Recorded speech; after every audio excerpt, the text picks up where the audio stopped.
All right, this is a 2650H John Deere dozer, and this is a hydrostatic dozer.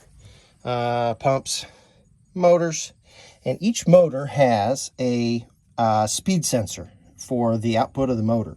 And this speed sensor is bad, so we're going to go through the replacement of that. Now, on the right motor, fortunately, it's up on the top. On the left motor, it's the same motor, but it's rotated, and so the sensor's on the bottom. It's a lot harder to get off.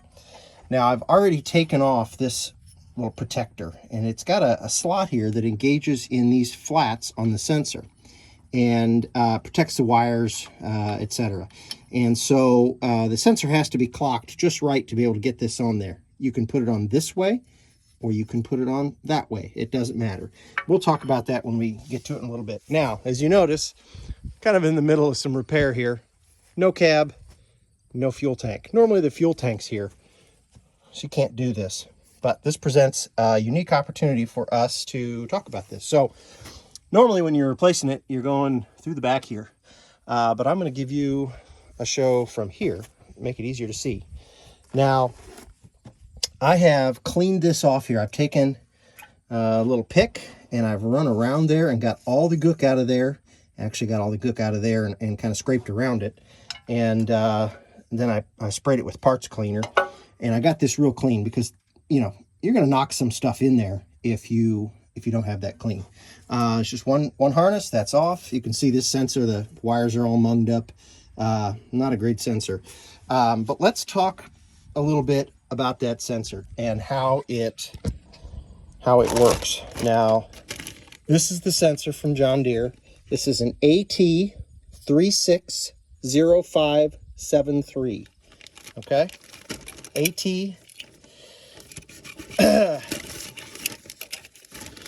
AT360573. I think this fits all the H dozers and maybe even the J dozers.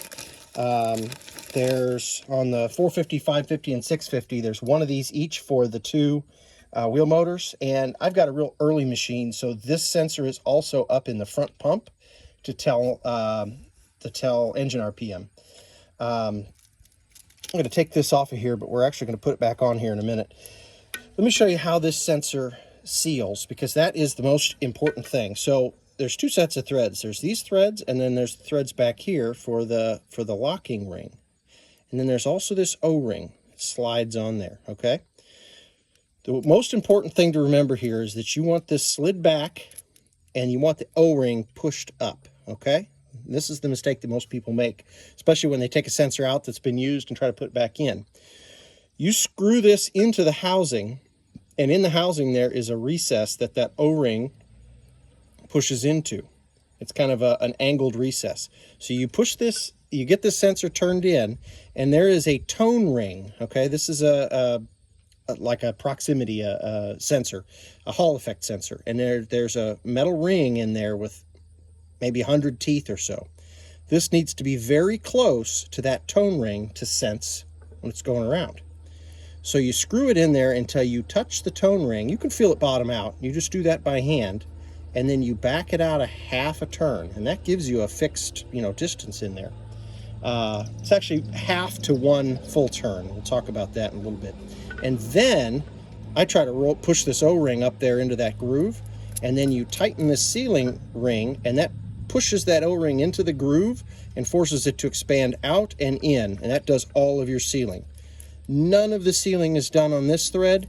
None of the sealing is done on this thread. Do not put anything on these threads. Maybe a drop of clean oil. That's it. Do not put goop here. No Loctite. No pipe dope, okay?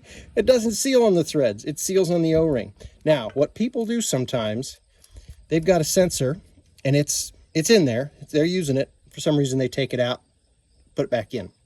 What they do, they'll loosen this just enough so that they can get this thing rotating. Then they'll pull this out. And then they'll go put this back in there, and that O-ring's kind of in the way, almost.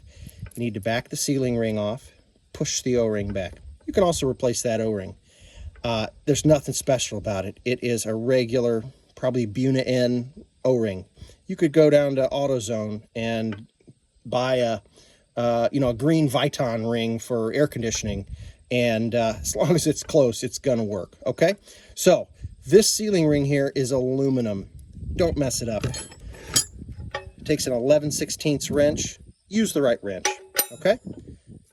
So what we're going to do, we got that backed off there. I'm going to set you down there. We're going to take the old sensor out. We're going to put this one back in. Now, what I do is I take this O-ring, or excuse me, O-ring. I take this rubber band and I get this sensor set up in just the right way, because it's got all this stuff on it. You try to turn this in, this is just going to get in your way. So I like to make this into a nice little package that's going to rotate with me and not against me, right? So let's make a little sensor package here. And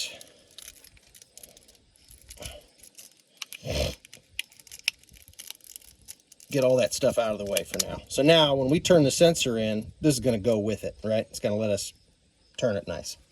Okay, we got that. We got our wrench, and I think we're ready to go.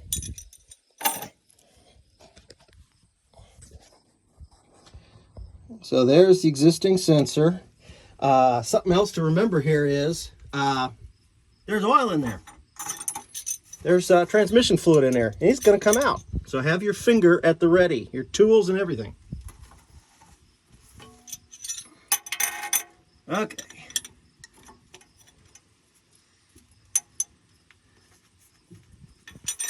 Okay, so sealing ring's backed off.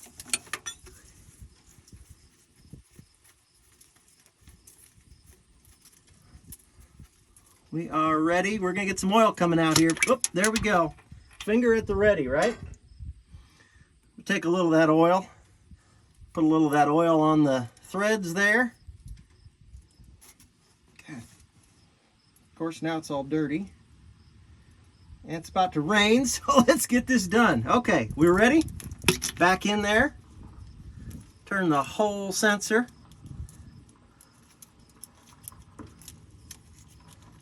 See how nice that is, having that that thing all in the right place? Okay, so now we're going to go by feel here. Okay. And boom, the sensor's touching now, okay? I'm touching. I can just feel that. We don't want to crank it in there. You'll damage the sensor or the tone wheel. But if you leave it in there like that, as soon as it rotates, the tone wheel is going to destroy the sensor and or the tone wheel. You destroy that tone wheel, this has got to come out. No fun. All right, so I'm touching there, and then they say they want a half a turn. I've kind of looked at my the clocking of my wires here, so I kind of know where I got to go. That's half a turn right there. Now, the other thing you got to be aware of is this thing's got to go on there to kind of hold it as well. So, looks like we're going to be kind of like, almost like that. Isn't that the flats there?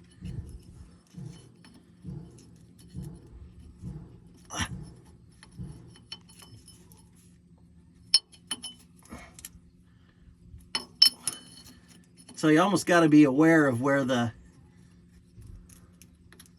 that's going to be. Okay.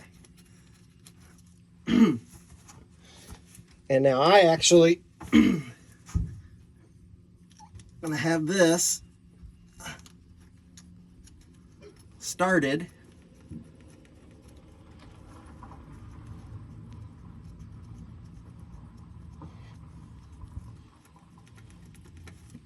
And then get my sealing ring going, because the sensor body wants to start turning when you start putting the ring on there. Oh great, here comes the rain. All right, so gonna tighten that guy in there. That's gonna push our O-rings down there, and that's all our sealing. Plug it in and you're done. Oh boy, it's really raining now. Fun. You don't need to kill that. Doesn't have to be super duper tight. All right, everybody. Hope that helped somebody out there.